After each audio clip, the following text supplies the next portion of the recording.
अब इनके धन योग क्या होते हैं, पहला आपको समझना है कि whenever you have a lagna chart, so now this is a Taurus lagna chart.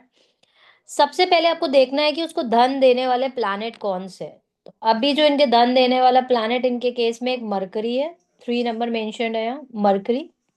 और इनका योग कारक जो है वो है Saturn. So two important planet for the Taurus Lagna to give money is a Mercury and the Saturn, which is owning their career house. तो पहला जो इनका धन योग बनता है, सेकेंड हाउस आपका बताता है कि आपके पास इनकम कितनी है, आपके पास इनकमिंग पैसा कितना है, आपके पास कितना आपके पास पैसा आता है। Now Taurus Mercury plus Saturn sitting in the second house.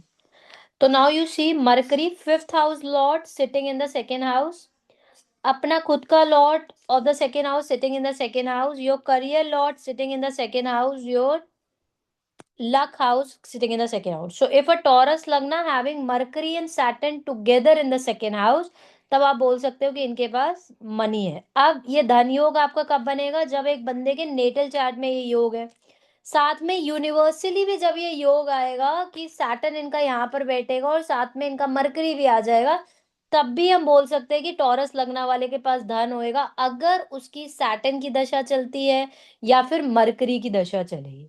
मतलब आपका ये हाउस अगर एक्टिवेट होएगा यूनिवर्सली ऑल्सो, लेट्स से किसी के Taurus lagna natal chart Saturn is debilitated, but आपका जैसे कि यूनिवर्सली सैटर्न आपका जेमिनाई में आया और वहां पर मरकरी भी आ गया और इनका किसी तरीके से एक्टिवेटेड है, या तो सैटर्न की महादशा चल रही है या फिर मरकरी की महादशा चल रही है, then we can say during that time person is going to get abundance of money.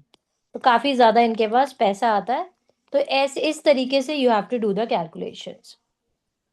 The second is if the sun and Mercury are sitting together in any of the houses, तो अगर कहीं पर भी other than Scorpio अगर आपका सन और mercury बैठा हुआ है, मरकरी आपका पैसे देने का कारक है, Sun plus Mercury sitting together, so now Mercury Sun और मरकरी जो उसका खुद का कारक है, again the person is going to get the money in the life.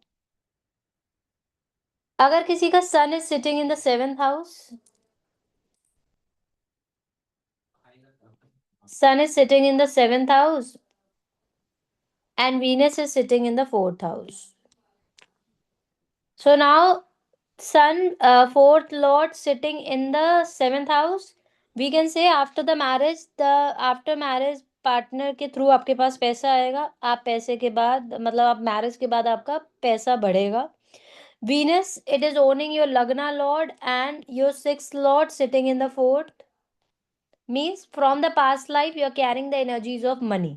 आप एनर्जीज आपका first lord sitting in the fourth, मतलब कि आप पिछले जन्म से एक धन की एनर्जीज ला रहे हो। Taurus with itself is connected to your spouse and your seventh house, तो सेवेंथ और फोर्थ का कनेक्शन बन रहा है, मतलब शादी के बाद बंदे के पास पैसे आएंगे। अब let's say Venus and Saturn sitting together in the ninth house, so now the lagna lord sitting in the ninth house, तो पहला सबसे बड़ा धन योग बन जाता है, आपका खुद का लग्ना लॉर्ड का कनेक्शन बन गया आपके किस्मत के हाउस से। सैटर्न आपका योग कारक भी है, आपका लग्ना lord yoga karaka sitting together in such a good house that is connected to your luck, again आपके पास धन आएगा।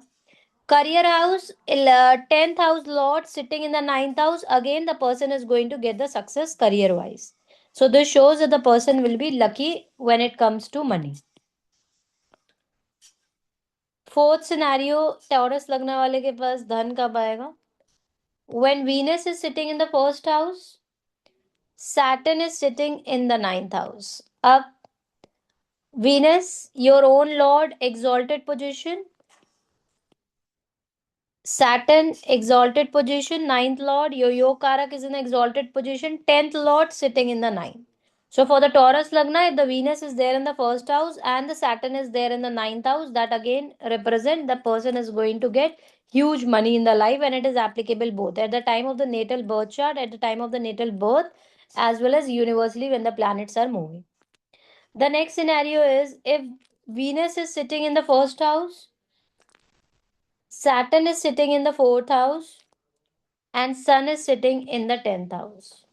There is a mutual exchange of Saturn and Sun, 4th and 10th. After struggles the person is going to get the dhan, or we can say after hard work the person is going to get the dhan. Your lagna house itself is a exalted one, means a strong birth chart, the person have a good dhan yog, Taurus lagna. So these are the case study when the person is going to get the good dhan. Mercury is conjunction with Jupiter, so Mercury is in conjunction with the Jupiter. So this is, let's say, Mercury and Jupiter together sitting in someone's birth chart. So second house, sudden money. Again, this is a house of the profits and gains, sudden money, income house, and from the past life. So again, the person is carrying some very positive energies from the past life. So these all are the case studies कि बंदे के पास धन आता है. One more धन योग which a Taurus lagna have.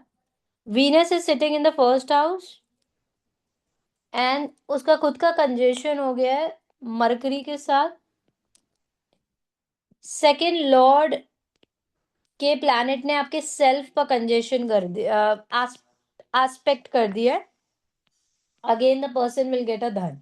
आपके खुद के योग कारक ने आपके ऊपर एस्पेक्ट कर दिया है सैटर्न.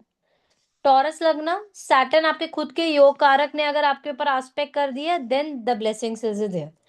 एक दो चीजें आपको याद रखनी है कि one is like your lagna lord aspecting anywhere and your yoga karaka expecting anywhere, वो आपकी ब्लेसफुल जगह बन जाती है. नाउ आप इस सिनेरियो में वीनस ने किसी भी हाउस में एस्पेक्ट करा होगा, वो आपकी ब्लेसफुल जगह बन गई. That is you are blessed there.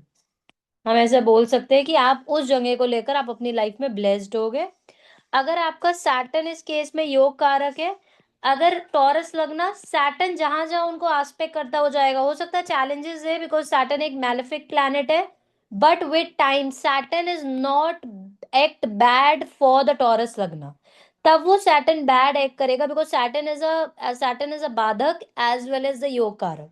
Obstacles देगा, चैलेंजेस देगा, बट फॉर द टॉरस लगना सैटर्न डिनाई नहीं देगा जब तक कोई बंदा एकदम ही अपनी लाइफ में कुछ गलत ना करे. If you're not doing, because Saturn for the Taurus Lagna, your Yog Karak is a beneficial planet. Yog Karak means that planet has a power to give you lot of benefits in life, to give you lot of success in life. So आपको इस तरीके से देखना है कि आपका योग कारक ने कहाँ पर आपको ब्लेस कर रखा है. That means a blessful. So आपके खुद के योग कारक ने आपके लग्ना लॉर्ड पर अगर ब्लेस किया है, that means you are the blessed one. अब आपकी लाइफ में जो भी चेंजेस आएंगे, that will be the positive one. Any question on this?